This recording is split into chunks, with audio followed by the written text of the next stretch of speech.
तब जो पुलिस को डराते थे और हुड़दंग मचाकर अशांति फैलाते थे, उन दंगाई पत्थरबाजों का होगा अब इलाज। उत्तर प्रदेश हो या उत्तराखंड, बर्दाश्त नहीं की जाएगी कट्टरपंथी, क्योंकि यह कांग्रेस नहीं, यह है मोदी और योगी बाबा की सरकार। दोस्तों, उत्तर प्रदेश हो या उत्तराखंड, भारत में एक विशेष समुदाय की परंपरा है दूसरे धर्म की आस्था पर प्रहार करना, फिर चाहे वह हिंदुओं की रामनवमी की शोभा यात्रा हो या फिर गुजरात में देर रात तक चलने वाला गरबा कार्यक्रम। पहले तो ये लोग मंदिरों को तोड़कर मस्जिद, मजार और इबादत खाने खड़े कर लेते हैं, और जब सरकार और नगर निगम इन पर एक्शन लेती है तो यही लोग पुलिस प्रशासन के ऊपर पत्थरबाजी और गोलीबारी करने लगते हैं। गुजरात हो या पश्चिम बंगाल, बिहार, मध्य प्रदेश या फिर कर्नाटक, इन दंगाई पत्थरबाजी उन्हें अपने जिहादी मकसद को पूरा करने के लिए कोई भी शहर नहीं छोड़ा है।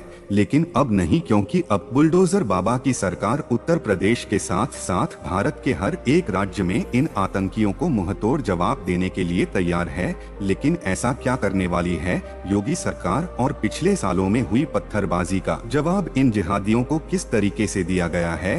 आखिर हल्द्वानी में हुई हिंसा के गुनहगारों को उत्तराखंड सरकार ने कैसे सबक सिखाया, और आगे आने वाले समय में मोदी और योगी सरकार इन मजहबी राजनीतिक नफरत फैलाने वाले कालनेमी राक्षसों का क्या हश्र करने वाली है? क्या है भाजपा की अगली रणनीतियां, जानेंगे आज के वीडियो में, तो वीडियो को अंत तक पूरा जरूर देखिएगा। दोस्तों, स्वागत है आपका एस कहानी वॉइस चैनल पर। आगे चलने से पहले अगर आप सच्चे सनातनी राम भक्त है तो इस वीडियो को एक लाइक करके कमेंट में जय श्री राम जरूर लिखें। चलिए वीडियो में आगे बढ़ते हैं। दोस्तों, पिछले दिनों हमने एक वीडियो में उत्तराखंड में चल रही धामी सरकार के बुलडोजर अतिक्रमण के बारे में बताया था कि किस तरह धामी सरकार बुलडोजर बाबा बनकर उत्तराखंड से अवैध मदद से नमाज स्थल और मजारों का सफाया करने में जुटी हुई है। दरअसल जब उत्तराखंड के हल्द्वानी इलाके में पुलिस को अवैध मस्जिद और मजाक बनाने की खबर मिली तो उन पर बुलडोजर चलाने का फरमान जारी कर दिया गया। लेकिन ऐसे में उस इलाके के शांतिप्रिय दूतों का गुस्सा भड़क गया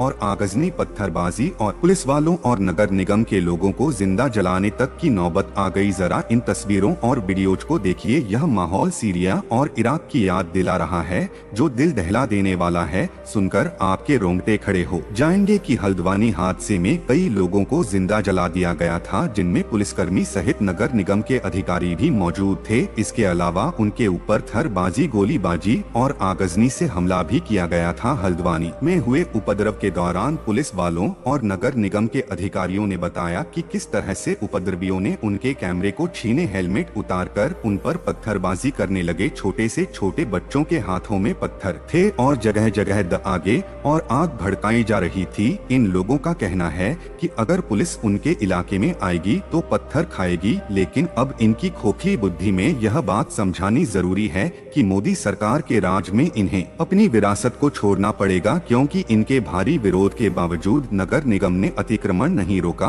और पुलिस ने इन मजहबी को सबक सिखाने की के लिए आंसू गोले का इस्तेमाल किया। और इसी के साथ जो लोग पत्थरबाजी कर रहे थे उन्हें गिरफ्तार करके जेल में बंद कर दिया गया। ऐसा नहीं है कि मुस्लिम समाज की ये हरकतें कोई नई हो, भारत को इस समुदाय की ऐसी हरकतों को झेलने की आदत है। लेकिन अब तक की सरकार जिस तरह इन्हें बर्दाश्त कर रही थी और मुंह में दही जमाकर बैठी हुई थी, इस बार मोदी सरकार इन्हें मुंहतोड़ जवाब देने के लिए तैयार है। चलिए आपको पिछली कई घटनाओं के बारे में बताते हैं, जब इन मजहबी ने हिंदू धर्म और सनातनियों की आस्था पर प्रहार करते हुए किस तरह शयाम अपनी दो कौड़ी की औकात दिखाई थी और पुलिस ने इन्हें आड़े हाथ लिया था। पहला मामला है अक्टूबर 2022 का, जब सोशल मीडिया पर एक वीडियो वायरल हुआ कि पुलिस 5 आदमियों को सड़क के बीच एक खंभे से बांधकर पिटाई कर रही है। छानबीन करने पर पता चला कि मामला गुजरात के खेड़ा जिले का है और पिटने वाले लोग मुस्लिम समुदाय के हैं। बताया जा रहा था कि गुजरात में देर रात तक गरबा कार्यक्रम के बीच में इन विशेष समुदाय के कुछ लोगों ने पत्थरबाजियां करनी शुरू कर दी और पुलिस प्रशासन ने इन्हें आड़े हाथ ले लिया। इन्हें पकड़कर सरेआम उनकी पिटाई लगाई, जिसे देखकर हुड़दंग मचाने वाले बाकी मजहबी वहां से रफू चक्कर हो गए। हालांकि बाद में इन पुलिस अधिकारियों को जुर्माना भरना पड़ा और मैजिस्ट्रेट कोर्ट के जज ने उनकी फटकार भी लगाई, लेकिन गुजरात के गृह मंत्री ने अपना बयान देते हुए यह भी कहा कि अगर उनके राज्य में ही लोग गरबा नहीं खेलेंगे तो क्या पाकिस्तान में जाकर खेलेंगे। आप कमेंट करके बताएं कि क्या गुजरात में ऐसे जिहादियों के लिए पुलिस का यह बर्ताव सही था। अगले मामले की बात की जाए तो यह मामला 19 दिसंबर 2030 का है, जब उत्तर प्रदेश के मुरादाबाद जिले में मंदिर निर्माण में बाउंड्री बनाने के समय इन जिहादियों ने सांप्रदायिक तनाव फैलने की कोशिश की और जब पुलिस ने बीच बचाव किया तो उन्होंने पुलिस पर पत्थरबाजी और गोलीबारी करनी शुरू कर दी। इस पत्थरबाजी में महिला कांस्टेबल को चोट आई, लेकिन ये बुद्धिजीवी फिर से भूल गए थे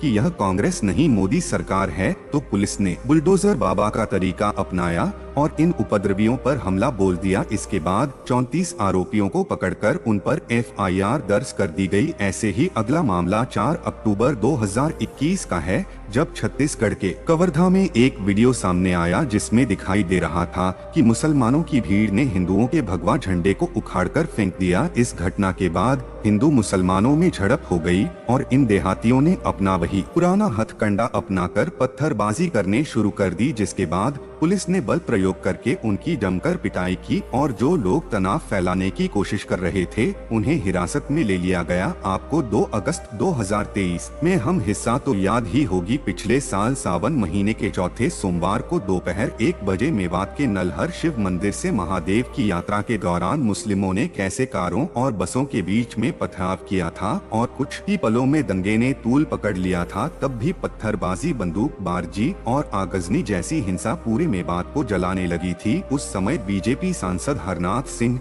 यादव ने बयान दिया था कि ऐसा क्यों होता है, जब हिंदू इलाके से मुस्लिम समुदाय कोई जुलूस का जलसा निकालता है तो कोई हंगामा नहीं होता, लेकिन जब मुस्लिम इलाके से अगर कोई शोभा यात्रा निकलती है तो दंगे तूल पकड़ लेते हैं। ऐसे विपक्षियों को सजा मिलनी चाहिए। इसके बाद कड़ी कार्यवाही में मेवात में मौजूद इन दंगाइयों को सबक सिखाया गया था। दरअसल दोस्तों, हिंदुस्तान जैसी सेक्युलर कंट्री में आए दिन दंगे फसाद होते रहते हैं, जिनका कारण सांप्रदायिक झड़पें और सियासत गर्मी दोनों होती है। लेकिन अब बीजेपी उन लोगों की आंखों पर से पर्दा हटाना चाहती है जो लोग यह सोचते हैं कि भारत सेकुलर कंट्री है और यहाँ पर सभी धर्मों के लोग मिलकर रहते हैं, लेकिन वास्तव में सच कुछ और ही है। भारत में सिर्फ देखने दिखाने भर की शांति मौजूद है, लेकिन जहाँ पर भी एक समुदाय के लोग ज्यादा संख्या में होंगे वहाँ पर दंगे फसाद और हिंसा का माहौल होना आम बात है और आज के समय में यह पूरे भारत का हाल है। लेकिन भाजपा की अदालत में दंगाइयों को सबक सिखाने का जो तरीका मोदी और योगी सरकार ने निकाला है वह काबिले तारीफ है। खैर, क्या आपको भी ऐसा लगता है कि अगर एक बार फिर से देश में मोदी सरकार आती है तो यह मजहबी अपना बोरिया बिस्तर लेकर बिलों में छिप जाएंगे? क्योंकि मोदी है तो सब मुमकिन है। कमेंट के माध्यम से अपनी राय जरूर दें। वीडियो को एक लाइक करके अपने सभी दोस्तों को व्हाट्सएप के माध्यम से वीडियो शेयर जरूर करें। सनातन धर्म से जुड़े ऐसे ही रोचक वीडियो देखते रहने के लिए चैनल को अभी सब्सक्राइब करें। धन्यवाद।